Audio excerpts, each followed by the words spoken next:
There's no free lunch. That's pretty much what our next guest is warning us about, the government spending spree that they undertook in 2009 with taxpayer dollars. And he says taxpayers, you and I, will be paying for it this year.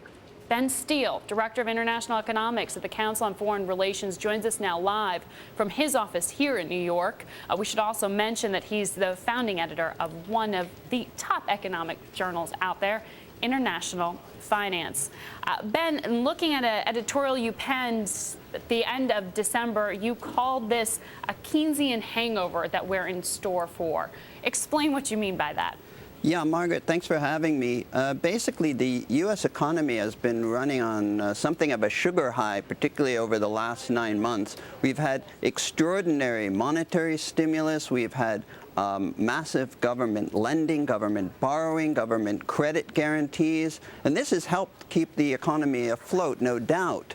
But going into 2010 and certainly going forward into 2011, this is going to be absolutely unsustainable. And the problem is that we still haven't addressed the fundamental problem in the banking sector left over from 2008, and that is that the banks still have enormous bad assets. And as long as they're worried about what the ultimate value of those assets are going to be, they're not going to be lending. And that's going to be a real drag on the economy, unless, of course, the government takes over the job of credit creation, and none of us want that going forward. But you could look at bank stock performance or bank earnings and say that the banks are less worried about those bad assets. They're more worried about the potential of new bad assets when it comes to lending to consumers. So why would resurrecting that idea of, say, a resolution trust type entity that would buy out those bad assets from mortgage loans be the solution here that would fix the problem? Well, right now, the banks have been benefiting from very loose monetary policy. They can borrow at essentially zero interest rates from the Federal Reserve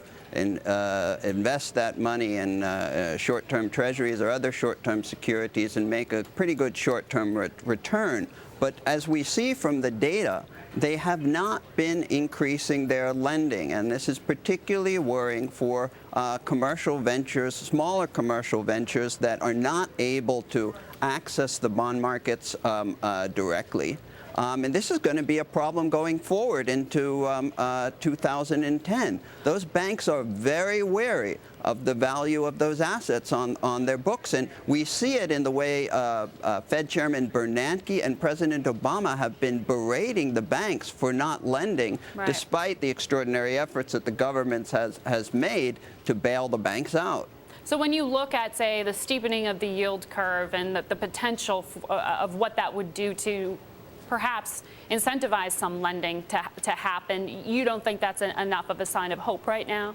It hasn't, and in fact, Margaret, we've had an even worse scenario where the banks, just like in developing countries in the 1990s, have increased their lending to their worst borrowers to keep them afloat in order to make sure that they don't drag them down. In the case of U.S. banks, this has been their off-balance sheet entities, such as the famous SIVs, the structured investment vehicles that the banks set up to manage their assets off balance sheet.